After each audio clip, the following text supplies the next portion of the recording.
buwan ng February na pag-ibig. Valentino, masyado Valentino. Ng June is about marriage topic, pero start from tinatawag na love. So, narito mo si Tito Ricky. Okay? So, our topic today is about love. Kilala po natin na ganon, hindi kaya ganon. Pinagsama po yun ang ganon na nabubuo ang pag-ibig. So, ang title po natin is about love for God. So, ang dami natin pag-usapan about sa topic na pagmamahal. Talaga naman. Alam nyo, kadalasan sa akin marami na ito. Kulang ang kabataan natin.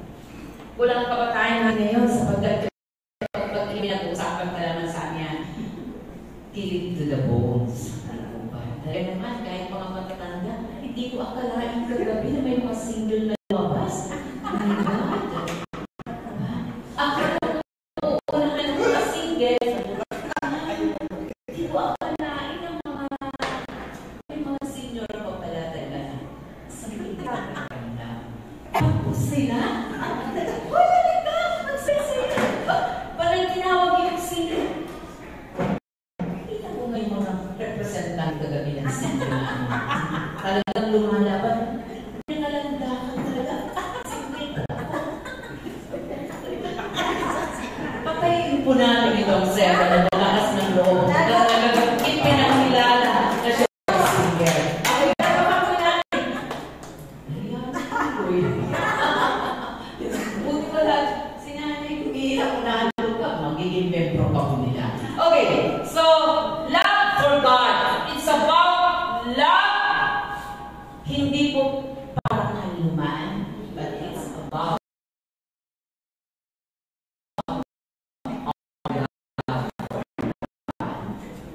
so that's my title. So ang aming pong tema, yan, pursue the mode of love. So, ano ba natin ipupursue? Paano natin pagsikapan yung mode of love na ibang kausap kundi po ang ating Panginoon? So, the mode of love ng ating Panginoon in na makikita po natin ang ating pong text is nasa Mark chapter 12 verse 30. Okay, pero kukuha ko. My introduction is about the background of the text. Religious leaders, Mark 12, the religious leaders question that the author po sila isang question sa ating pong Panginoon. Alam niyo po ba kung ano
Alin mo, Nick?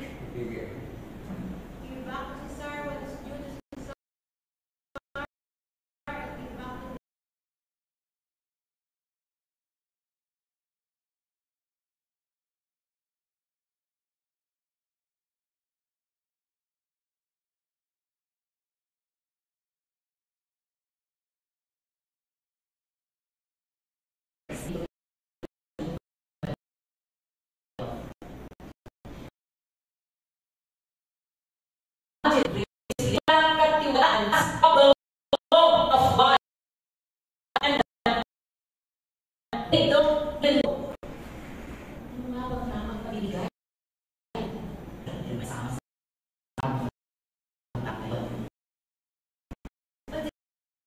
part of so sa Panginoon, wag resurrection ng kanina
Oh, 100%. Okay, sabi niya mga utos, pakinggan mo Israel. Ang Panginoon na ating Diyos, siya lamang ang Panginoon. Okay? Hanggang 30. Ibigin mo ang Panginoon mong Diyos ng buong puso, buong kaluluwa, buong pag-iisip mo, at buong lakas mo. That is love for God. In Deuteronomy chapter 6, verse 4 to 5, this is the first na binanggit ko ang kumanda to. Bakit? Ang Deuteronomy is a book na tinatawag the second law. Bakit? Binasa ko yun kung bakit nga ba tinatawag na second law ang Deuteronomy. Inamit po ang law na to sapagkat bago sila pumasok sa tinatawag the promised land, kinakailangan ulitin sa tinatawag bagong generation. So, ang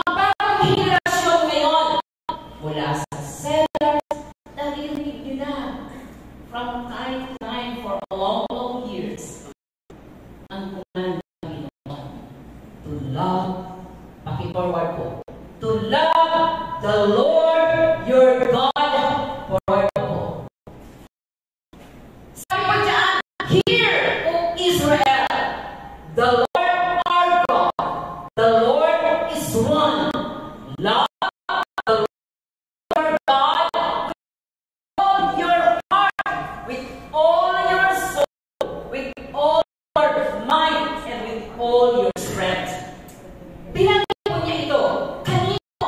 Sa mga bagong henerasyon. Dahil lumipas na po.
How will you love your life na mahalaga?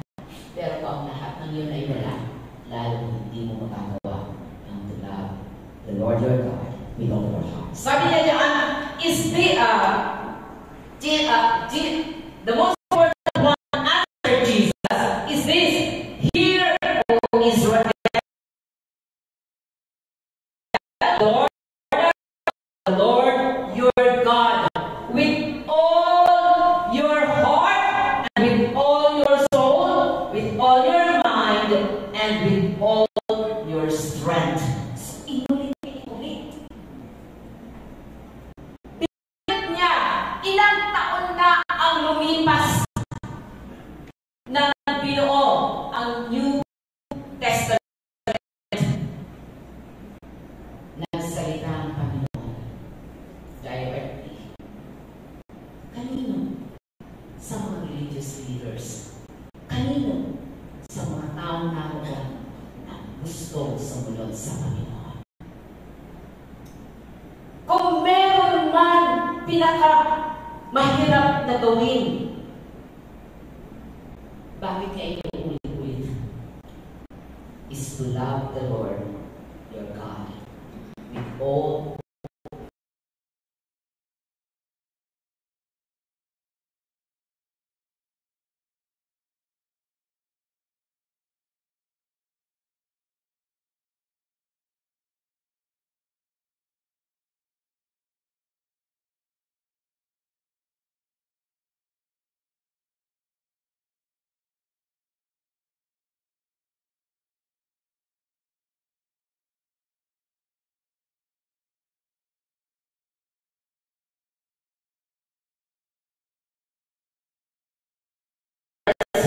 Christ for us.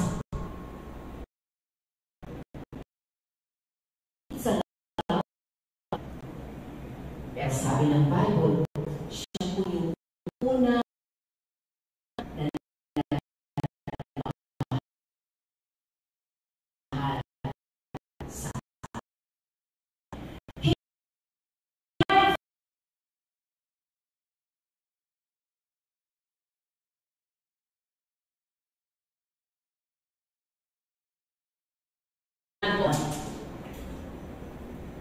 sige, hindi po tayo kaano dyan sapagkat alam po natin yan.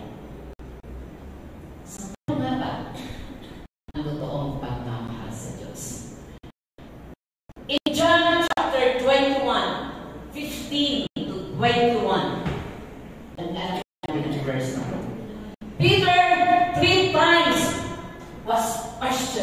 by God. Sabi ko dyan, that would been removed in all his denials. Diba? Anong tanong ng pastoral ng Panginoon kay Peter? Do you love me? Do you love me?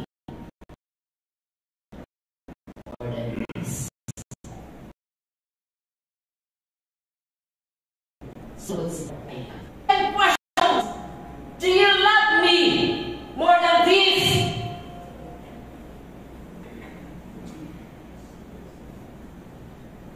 Question ng Panginoon.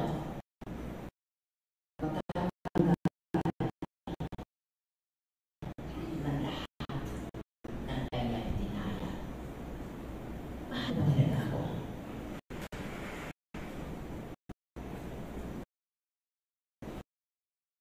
We're here. Do we love me? Lahat ng kanyang dinaya. Tingnan natin. The third question.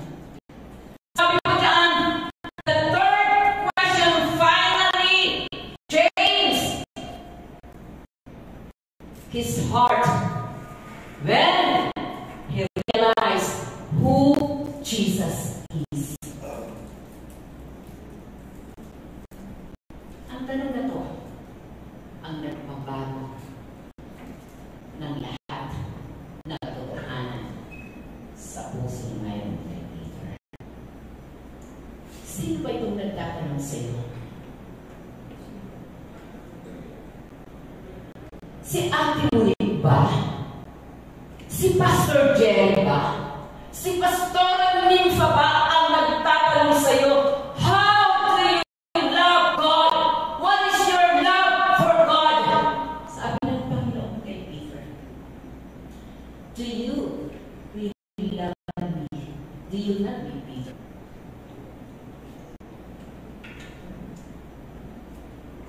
The third questions nag-breakdown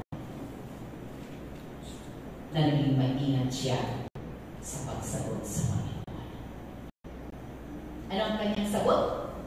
Sino makakapag-quote sa inyo? Anong sagot na ni Peter ng pangatlong tanong? Tinanong siya ng ating Panginoon. Sino ba ito na nagtatanong ka sa akin ngayon? Alam mo ba kung sino na ang nagtatanong sa iyo ngayon? Who is Jesus in your life? Do you really love God with all your heart?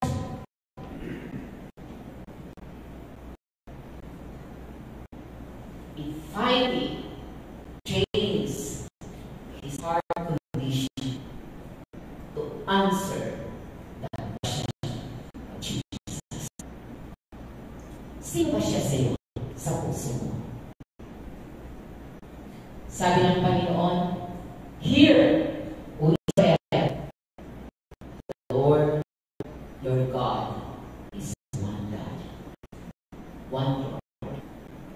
Love the Lord your God with all your heart." Can we love God without reservation?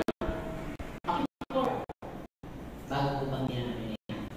Sabi ko dyan, nakikita niyo yan?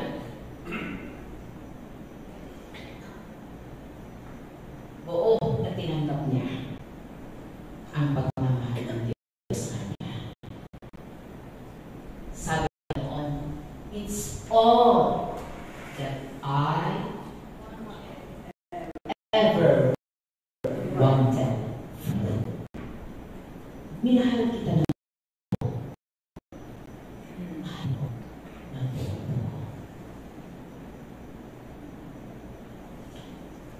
alam mo kung bakit na-request? Hindi ko alam kung ang dito ba ito. Bakit forward? Sabi mo sa Psalms 51, ibalik ko muna. In Psalms 51, sabi niya, create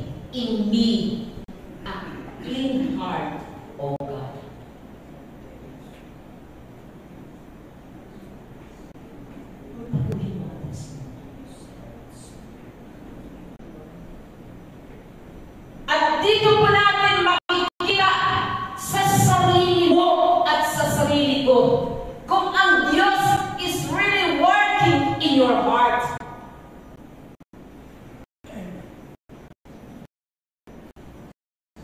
Sabi ko ng song kanina, Ikan Trolley. Hindi ko alam kung nasa ano ko yun. Sa second natin. I think nasa natin. It's your stubborn love that never lets go of me. Dahil sa stubborn, makapilit na pag-ibig ng Panginoon. Ano yung pinakalas na praise ko naman?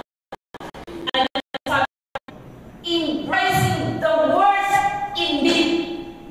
Niyakap ako ng Panginoon. Yung pinakamasama kung sino ako. And yet, He loves me.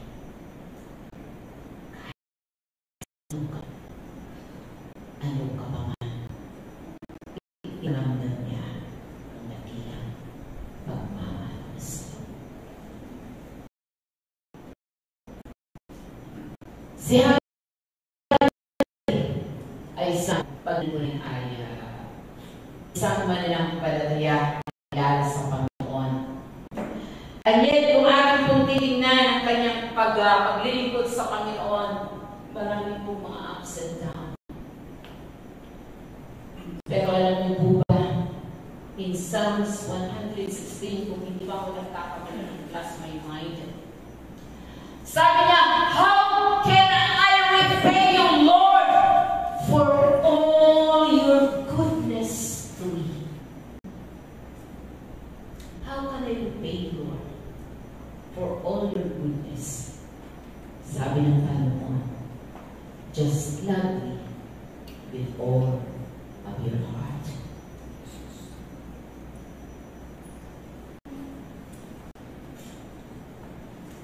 Mahalin mo lang ako ng buong puso mo.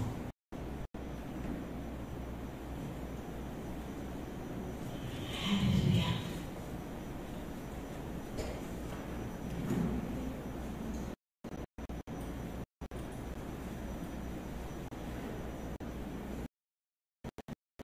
Alam mo,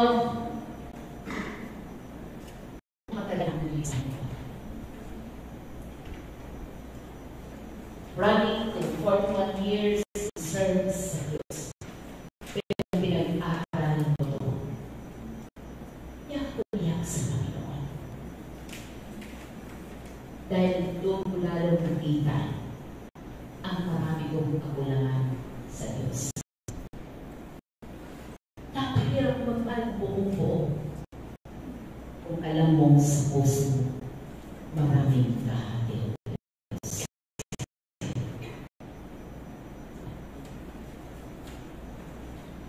Kahati mo ang Panginoon sa trabaho mo. Kahati mo ang Panginoon sa asawa mo. Kahati mo ang Panginoon sa girlfriend at boyfriend mo. Kahati mo ang Panginoon sa lahat ng mga pangarap mo. Sabi ng Word, mahalin mo ako ng buong puso. With all of your heart. That's your love for God. Wala po bang kaagaw ang Panginoon sa atin? Hallelujah. The second, sabi ko dyan, love God with all your soul and mind. My soul is insatiable. In Jeremiah 29:11, sabi ko ng Panginoon, for I know the thoughts that I think.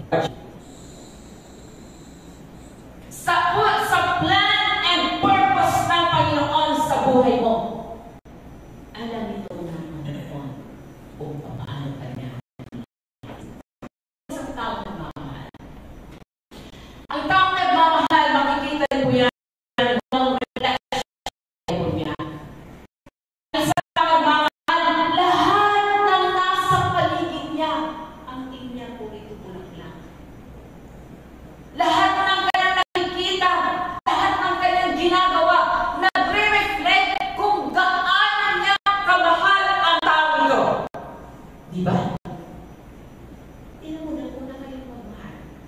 naliligaw ka lang si Ninong Mar, ay, okay pa si Ninong Mar, hindi ng pek.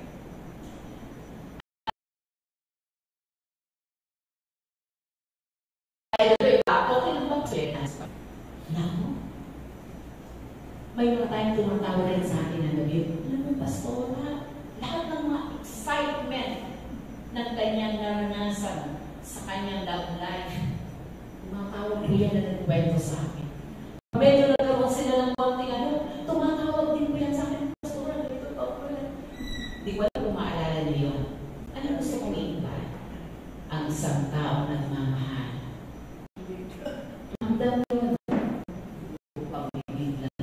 Bukang bibigyan. Masaya sa lahat ng ginawa niya. Lahat isip na nakatuon sa pinahal niya. Isip ko sa mga sabi ko ng isang girlfriend or boyfriend, kumusta ka? Hindi ka na ba?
The Son that you gave for him. Sabi ko dyan, sino bang tao na pinapahalagaan mo at ang pinangangalagahan mo? Hindi ka lang iniisip ng Panginoon. Pinahalagaan.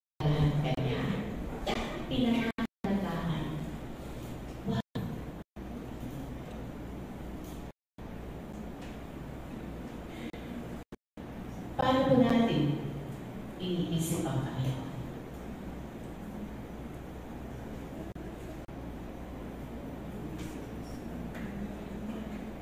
Pinahahalagahan mo ba natin bawat oras, bawat minuto na masasayang na hindi mo kasama ang Diyos?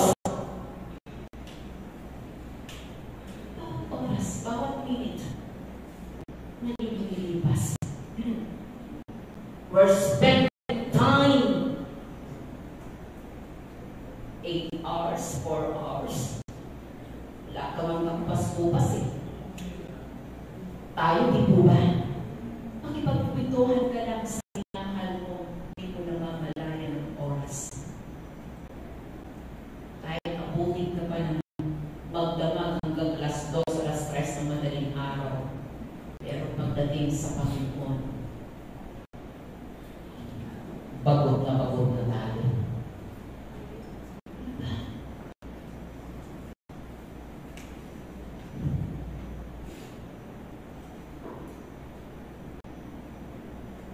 Sige, paki-forward. Nandito ang Alliance Power Cup. Sabi ko yan. It's your stubborn love that never lets go of me. I don't understand how you can stay perfect love, embracing the worst in me. Church, kung naunawaan po natin kung anong kahulugan ng sabog lang ang Panginoon.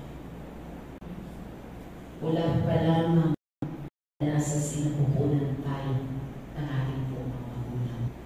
Iniisip ka na at pinapahalagaan ng ating Diyos. Kahit kaano ka ba kasama, kahit yung pinakamasama na nasa akin sa buhay ko, and yet the Lord thinking of me kung paano bang mananatili sa pangangalakan niya. Pero paano po? Sumasagil ba sa atin sa isip natin kapag nasasaktan natin ang Diyos? Sumasagil kaya sa isipan mo kung nasasaktan ko natin ang Panginoon?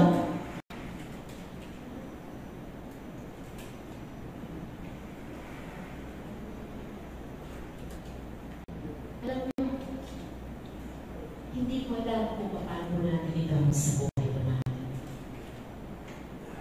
Yung mode of love ng ating Panginoon ay hindi tayo kawalan. So let's take the advices of Paul. Okay, back forward. Sabi po dyan in Philippians chapter 2, 5 to 11. Let this mind be in you. So gusto ko ito ipaunawa sa ating lahat natin. In Philippians chapter 5 verse to 11, ito po yung sequence kung paano po ang Panginoon nagpakita ng kanyang dakilang pagmamahal. So ano po yung sinasabi niya? Advice Apostol Paulo po sa atin.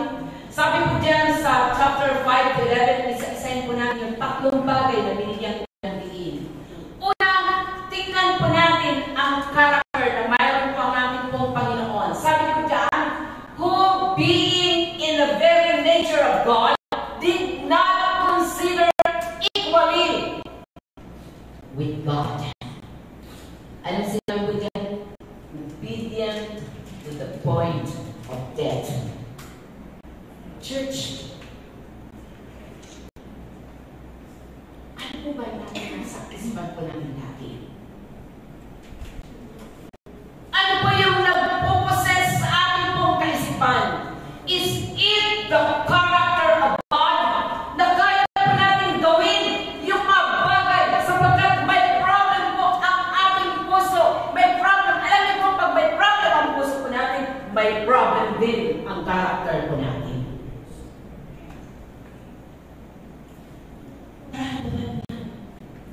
May problem ang puso po natin.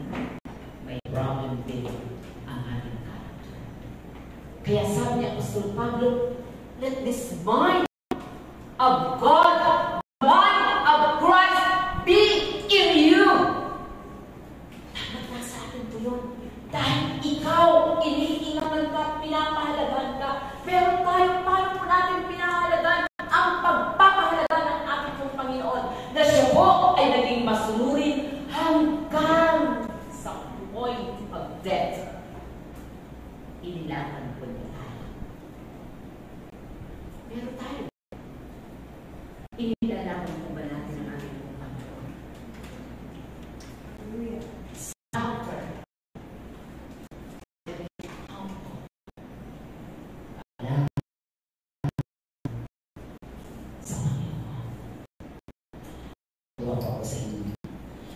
Do I understand na pag-ugat-ugat po tayo? May mga ilan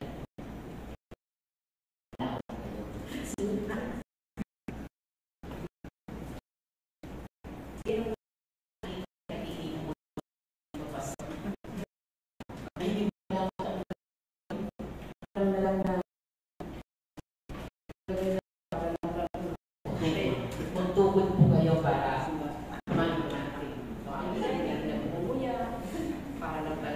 lumaban. Good. Hindi ko po kayo inaano ko doon. At least we're fighting, di ba, Pastor? Dahil ang iniisip mo, matapos mo, ang lahat is for the Lord. Okay. So, makikita po natin yung character ng ating Panginoon. Iniisip ko, Lord, matapos ko ito with all my heart, with all my mind. Why?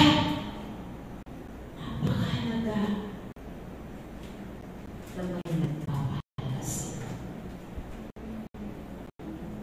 Tingnan po natin ang lifestyle. Alam po natin ito kaya hindi. Sabi niya, his lifestyle is a servant. Sabi niya, appearance in a man, he choose the smallest type of a person.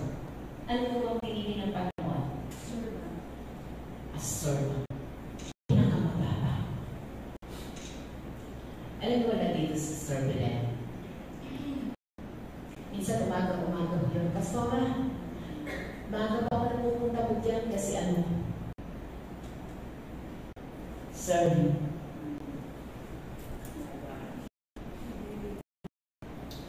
Naglilinis.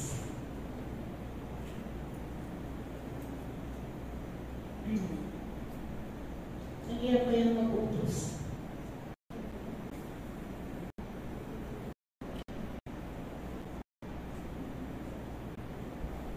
Pero ang Panginoon, pinatunayan niya. Being in the form of God. Hindi niya inisip na siya ay Diyos. Naparito siya being isang servant.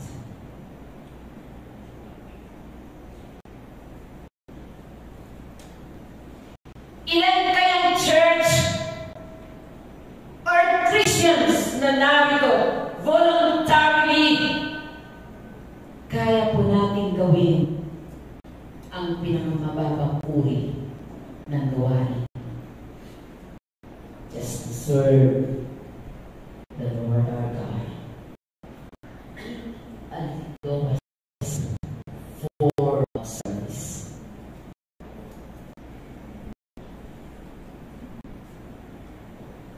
Sabi ko, i-announce po natin.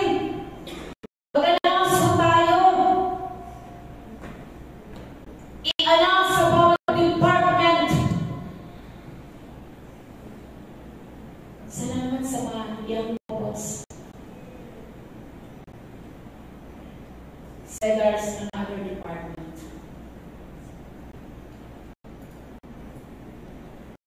Alam niyo po, nang first na nag-visit po kami yung sinama kami ni Pastor Dante. May binisitahan po kami. Sa edad ko na to, parang hindi ko na kaya na nagbata-bata pa ako na ako'y nag-pray na isang taon talagang ang dami na nagnanak ang ulo. Then after ng amin po, malayo pa lang kami. Dahil ang nasa taas ko siya, paakyat pa lang kami, umaalinaso na yung, alam mo yung amoy. Alam sa isip ko, hindi ko lang kaya umakyat hanggang sa taas.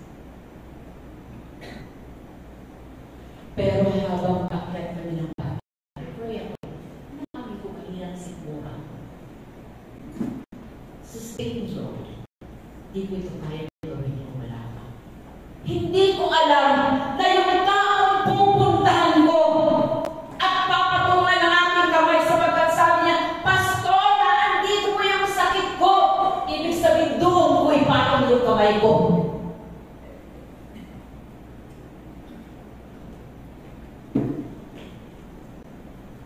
Pagkatapos po namin mag-pray, alam niyo na kung ano ibig kong sabihin. This way sa mga provinces, mag-o-offer. Sa dali ko, Pastor. Ilang beses mong niya? Yung ilang verse ito? Yung isang niya? May mga wisdom tayo sa kami.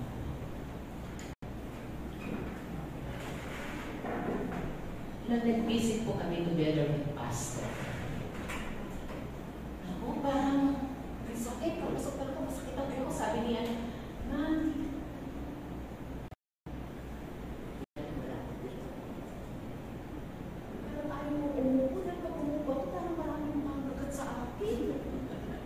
Iisip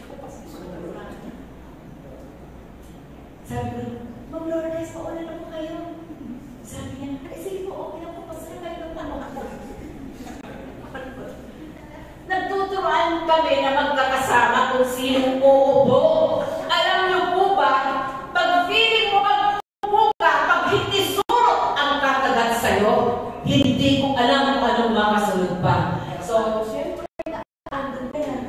Habang nag-uusap po kami, hindi malaman yung ano po.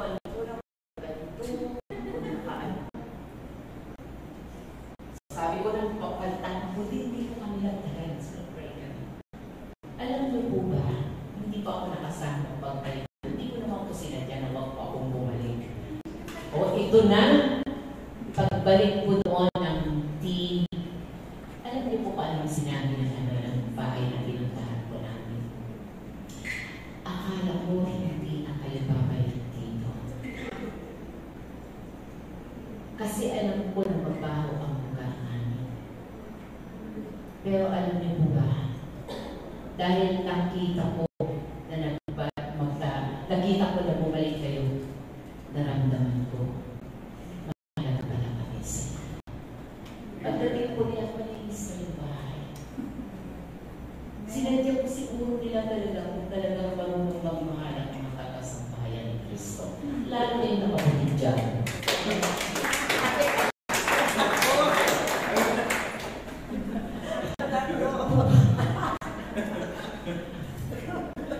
Kasi kung pagpapagod, huwag ako dyan nilagay mo ha.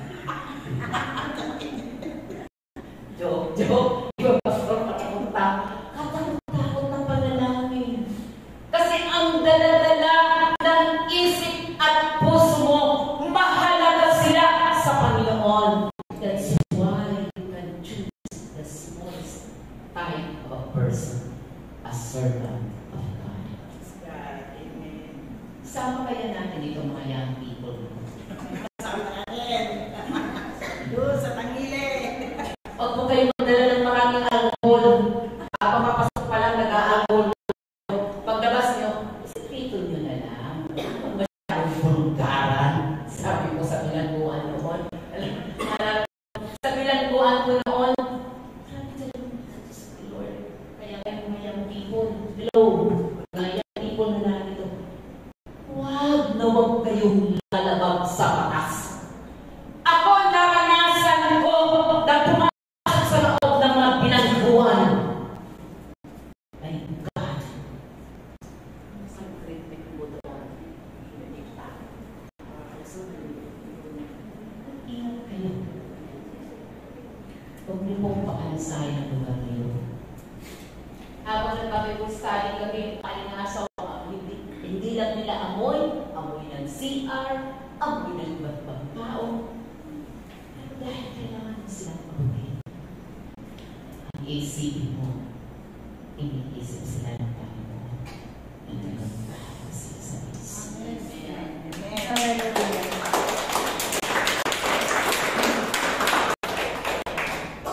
Number 3, na-advise na po. Sabi niya, the authority, obedient to the will of His Father. Alam niyo, sa mga department, meron po tayong mga leader na nariyan. At ang napakahirap na gawin yung complete na submission sa ating pong leader. Pero ang Panginoon, pinakita niya na willing siya na magpasako sa authority ng kanyang mga.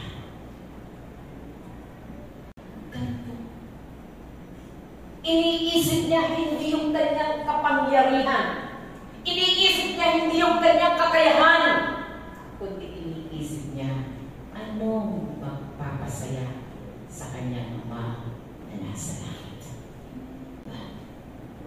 Yan po ang iisip. Kaya, minsan alam nyo, ito madalas na nagiging sikat ang mga kabataan. Sabi ko kay Pastor Aileen kahapon, alam mo, Pastora, natatakot ako sa generation ngayon. Kasi, ang generation ngayon, ang laki ng difference. Lalo na may mga maliit. Sabi ko,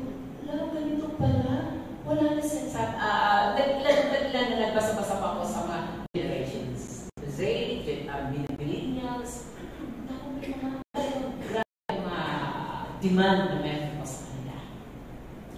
Ngayon, ang mga kabataan ngayon, mga smaller, sabi niya, masyado sila nakafocus sa kanilang sarili.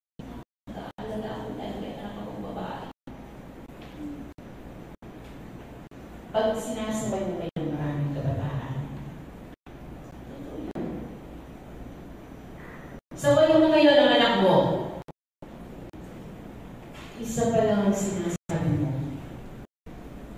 Pag hindi sila so,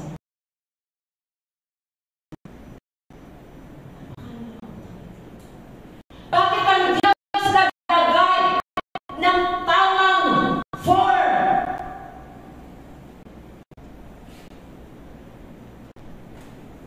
God, Father, Mother, and children. Why? Para alam mo ang tinatawag submission to authority. Ang hirap yun, mga kabataan.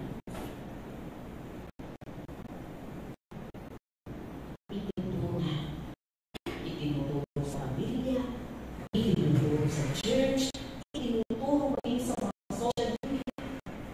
Pero ang tanong, nagsising ba sa mind ang lahat ng natutunan para masabi mo, obedient ka sa Diyos at sa kanyang mga ulat. Anong problem? Pag tayo hindi mo namin nagawa ang tinatawag sa submission to authority, may problem ka sa pagmamahal sa Diyos. You cannot love your God. You cannot love your parents. You cannot love your pastor under authority na mayroon ka kung talagang nagmamahal tayo sa Diyos. Kaya natin mahalin ng buong puso, buong isip, at kaluluwa. Why? Ano tayo magsabi ng kapatid. Sabi ng Panginoon, love the Lord your God with all your heart, with all your soul, and mind. So, check. Kung sa isip, meron po ba tayong tamang submission? Nagawa ko yan ng Panginoon. Bakit iniisan ang lahat ng magpapasaya sa kanyang mahal kung matutunan niya sumunod ang tama sa kanyang sinabi? Ano po ba? So, Romans 12 verse 2. Allow God to renew your mind. Alam niyo po ba, ang Romans chapter 12, pinag-aaralan po natin po yan ngayon. Ang book of Romans, it was composed ng mga Kristiyano at composed ng mga nanggaling po sa hindi pananampalataya, the Gentile. Kung kaya sabi ni Apostol Pablo sa kanila, let your mind be renewed.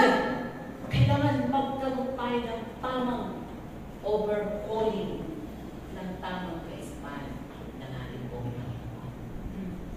So, kumusta po ba? May overhauling po ba ang mga kabataan ngayon? Na-overhaul po ba ng Word of God? Hello? Kung pipili po kayo ng mga model, meron po kayong tinitingnan ng mga centers na fighting for a cause. Meron po mga YC, they're fighting. Bakit? Kung nakita niyo mga YC, nag-start po noon, maliit pa. Sino ba mga YC dito na nakita o kanyang anak? Madala na. Ano po ba sila? Si Hannah, sila Anna Faye, sila Baha, Sir Irving, Sherwin, 1 year old, 2 years old, 3 years old. Anong oras kayo natatapos noon, Pastor? Bible study pagkatapos ko ng gawain. Bible study ko sila dito. Ano kasi pagkatapos ko? 5 p.m. Walang linggo na hindi sila narito. Nakita po nila sa kanilang mga magulang how our parents fighting for that cause. Kaya na inilalaban ang kabataan yun, anak, ng isang vice. They're fighting for a cause. And that is the cost of your life. Hanggat hindi nagkakaroon ng totoong renewal ang ating pong-isipan, you will never, never love God with all your heart, with all your mind. At tatlong factor yun, maranasan po natin. Tanungin ko ba ito si Hannah? Proud ka ba, Hannah? Sa pagpipilit ni Mama mo sa'yo pag-araw ng linggo? O nag-aaway pa kayo? Hindi kayo nag-aaway. Magkapatid lahat kayo pag Sunday. Very good. Tama ba? Sumagot ka na, Heidi. Okay na yun. Tingnan mo yan. Yan. Victoria. Sana dumaan ang mga pagsubok, mga testing. Hindi nag-give up ang lola para sa anak. At ngayon ang anak lumalaban para sa kanyang anak.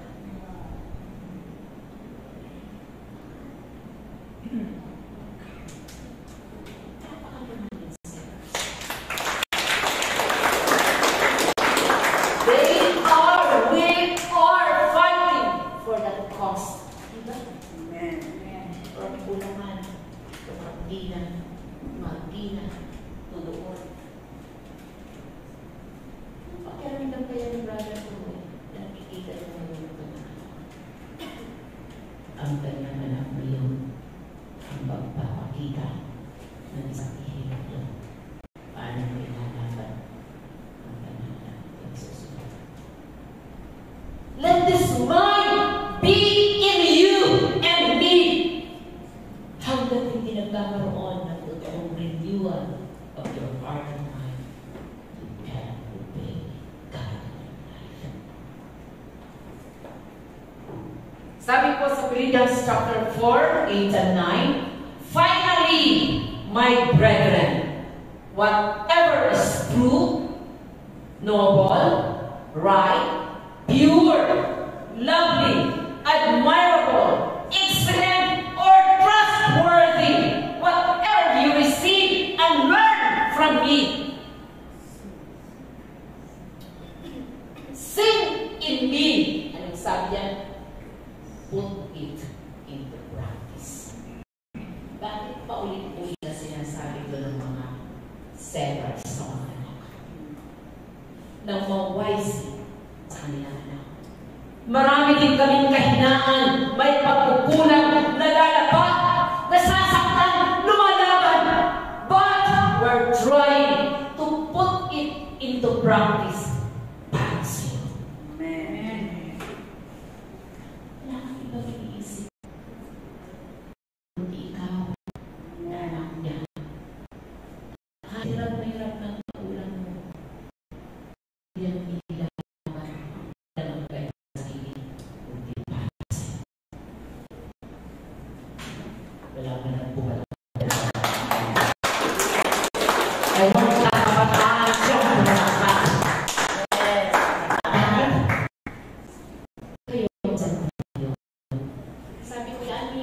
They will hold whatever you receive and learn from me kung ikaw isang magulang.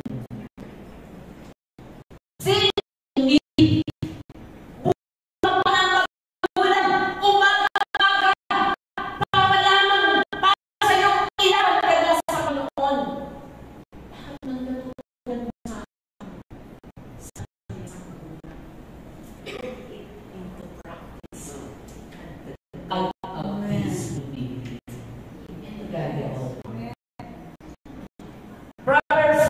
3,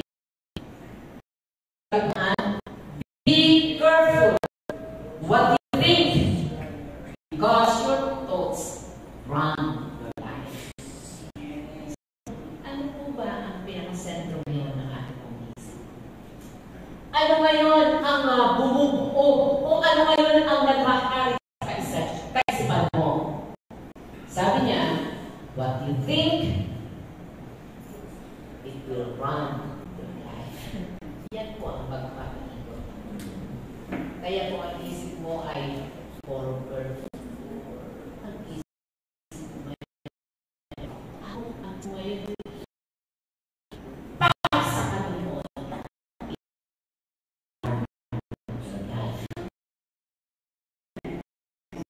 Hallelujah. So, now, you know your strength. Sabi ko dyan, lagi mo your strength from getting with all his strength. He accomplished his purpose. Thank you, Lord. Sirs, bakit ka nag-pray na magkaroon ng kalakasan? Para makapag-serve pa sa Lord. Gusto ko iwan ng ano na talagang makita ng Panginoon ang puso ko na nasa Kanya ang last breath. What dagdagan pa?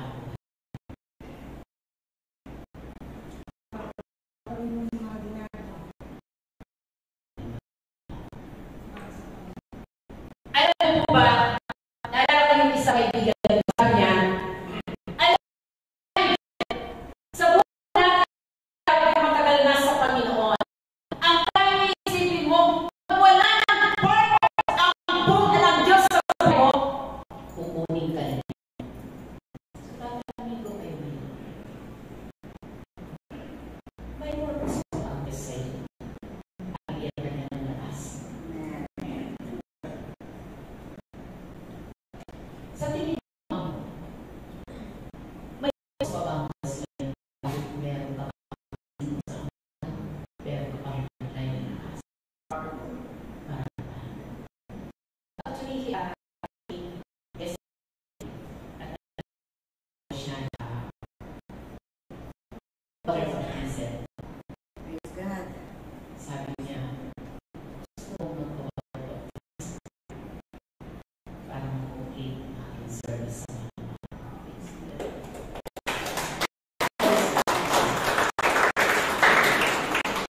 ang mga sellers, pag tinanong mo, pagkatapos ang prayer niyan, gusto na niya mamatay. Diba? Pag nahirap na, no, na ako.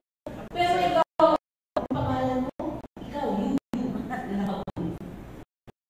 Flores. Ilan pa ang gusto mo pa?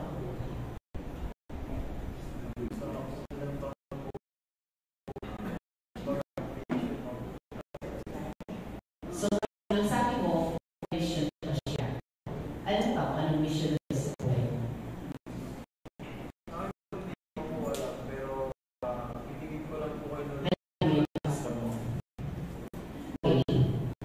Simple na ito. Ikaw mo win. O pinagyan, kumain tayo ng maraming kagabi. Diba, Pastor? Dahil magkagatabi, hindi ka na napangalan. Kung may supot lang ka na, parang nakaya naman. Sabi niya, sila daw ang asawa. Hindi nila ginalaw. Bigyan ka lang ng konti, pero hindi nila ginalaw. Ay, wala tayo magdala. Para sa days, dapat siya. Sige, Maui.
bibigyan mo ako ng lakas para sa pamilya at para sa'yo. Sabi po ni Apostol Pablo, Philippians 4:13, I can do all things through Christ who strengthens me. Sapagkat si Kristo, mula pa lang sa Garden Gethsemane hanggang doon sa cross, buong lakas. Binigit niya ang cross. Kaya sabi ni Apostol Pablo na naunawaan niya kung gaano kalakila ang pagmamahal ng Panginoon sa kanya. Sinabi niya, I can do all things. Congratulations sa lahat ng mga pag-upo yan. Sabi ni Apostol Pablo, I can do.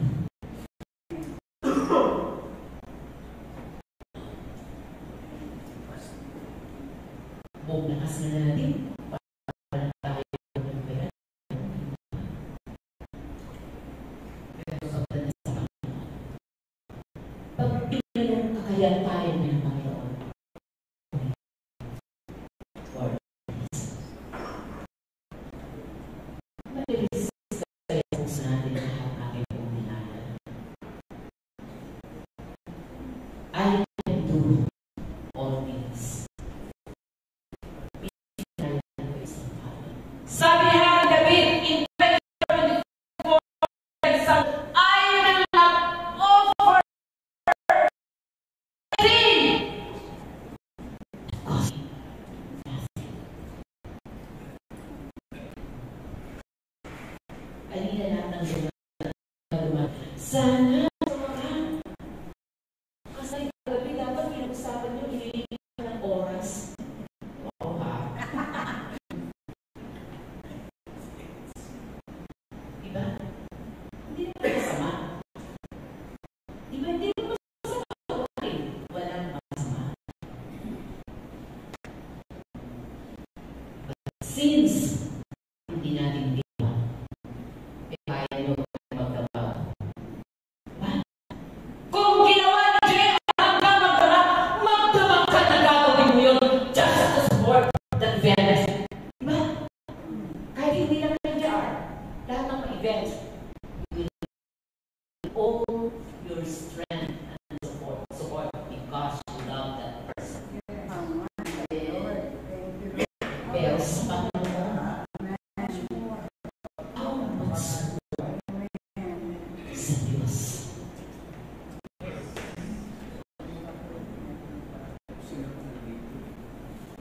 Pagkagaling mo din tayo ng sacrifice dahil sa event na mayroon ka, diba? Sabi mo pa sa una pa.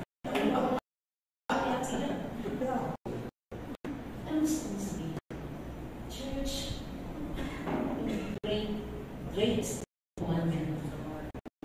Nice. Singing sa puso mo.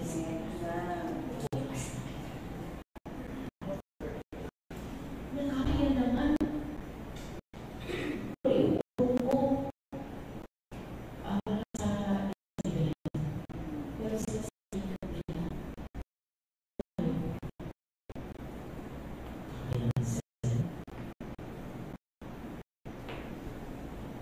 Pero subukan mo kung may trabaho kayo na babayaran.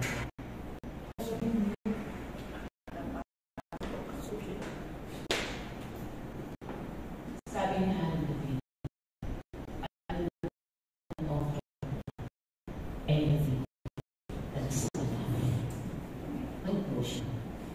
In chapter 15, verse 10, sabi ko dyan, if you love me, give my commandments. Verse 21, whoever has my command and obeys them, he is the one who loves me.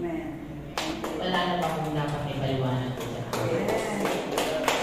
The word of God is in your heart in your mind and in your soul. And keep it in our heart. Kaya natin mahalin ng Diyos. Buong puso, kaluluwa, at buong pag-iisip, buong kalakasan. To God be all the glory.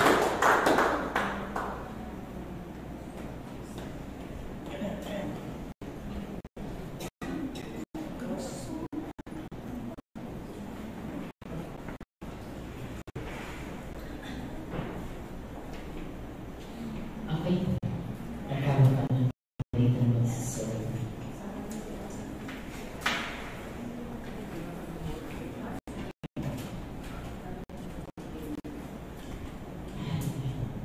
Sige ko ba yan natawanan ako?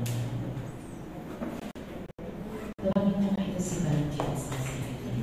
Yes, now, sir.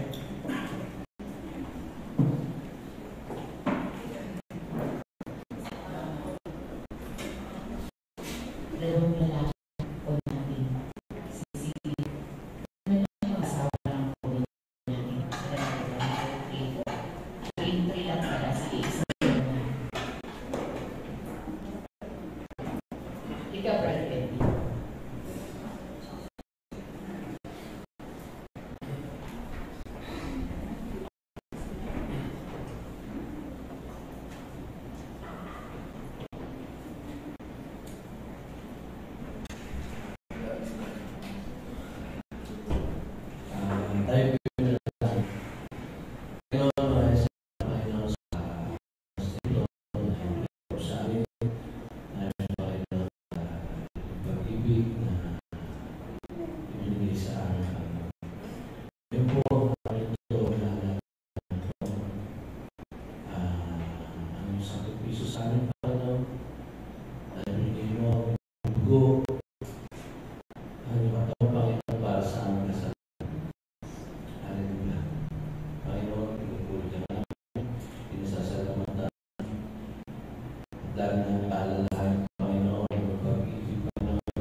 Panginoon na Diyos ng iyong mga anak. But sa iyong ilang, sino kami na nagmamahal sa iyo? Dalangin ko, Panginoon, sa umagang ito, as we partake this Holy Communion, Panginoon, maalaala namin ang panahon na ikaw ay naroon sa cross ng Calvary. Kung paano pinahalagahan, paano iningatan, na huwag kang magkasala upang tatapin namin ang lubos na katubusan. Lord, sanctified mo ang katawan na naubog upang dakilang Diyos tamasahin namin ang buhay na nagmulasin. Salamat, Panginoon, sa isang covenant ng New Testament na sa pamamagitan ng iyong dugo, nilinis mo kami ng lubos. At sa pamamagitan ng dakilang Diyos na iyong paglilinis, inari mo kami ng lubusan upang, Panginoon, maging karapat-dapat kami na maging taga-pamana ng iyong kaharian. Sa bawat magpapartake ng Holy Communion, pakalisin mo kami, pakabalalin mo kami, at maging karapat-dapat kami na lumakad at tanggapin ang iyong pagmamahal at magmahal din kami ng buong buo para sa iyo. Salamat, Panginoon, luwalhati ka, inihiling ko ang lahat ng ito kay Kristo Jesus na aming Panginoon. Amen. Sabay-sabay po natin kanin at tingin.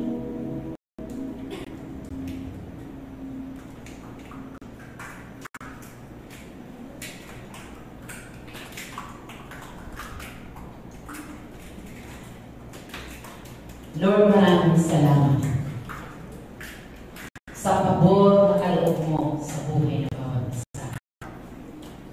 Salamat, Lord, sapagkat ikaw ang Diyos na nagpapahalaga sa amin, nangangalaga sa amin. Dalangin ko, Panginoon, sa bawat anak mo na namin ito, patuloy namin suklian ang iyong kabutihan, ang iyong pagmamahal, at ang iyong pagpapahalaga na mapagkukuran ka na ng may kapahatan. Sa pangalan ni Jesus, hinihingi ko ang lahat ng ito at ang iyong pagpapahalaga. Amen. Parin po.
sa ating mga kapatiran na nagpapalatan.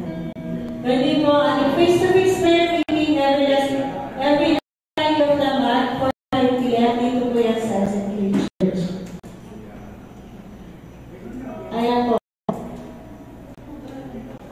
Please be advised that Sunday school will resume next Sunday. Attention, you. Attention din po, YC. Please be advised that Sunday school will resume next Sunday. Sige po. May other announcement pa po ba? Sige, Sister Monique.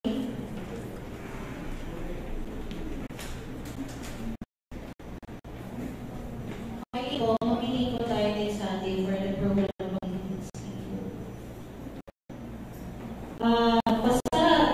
Tuloy natin meeting. Si meeting sa Saturday. Sige po, kung wala na po, tayo po ito kayo. For closing prayer, meeting yan po sa Mama Faye.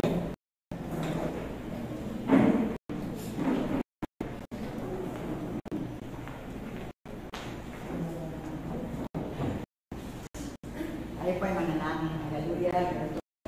Mga Diyos namin ang masalangit, salamat na Panginoon sa oras nito, Panginoon. At kami, Panginoon, ay nagkaroon muli ng pagkasama-sama o ikaw, Panginoon, ang sambahin sa Espiritu. Salamat na po, Panginoon, sa iyong presence. Salamat, Panginoon, sa iyong mensahe. Salamat po, Panginoon, at patuloy namin namin, Panginoon, ang napakabuting po mo sa bawat isa sa amin. Kaya magpala sa amin, pag-iwala ngayon. Panginoon Hesus Kristo, dalayan mong arugal, at patuloy kami ng Espiritu, upang sa aming pag-uwi, Panginoon, kami ng Diyos ay patuloy na nagkaroon ng kagalakan sa muli-muli pa ng iyong banal na salita. Salamat na po, Panginoon, ingatan mo bawat isa na uuwi at iwan sa church, dalayan mong arugal maggabay. Gawin ng Diyos sa kami mga sasakay, ingatan mo po ang mga. Dalayan mong arugal na gabayan mo kami sa marami pang gagawin sa araw na ito. Purihin ka, Panginoon, sa pangalan ni Jesus. Ang pag-ibig ng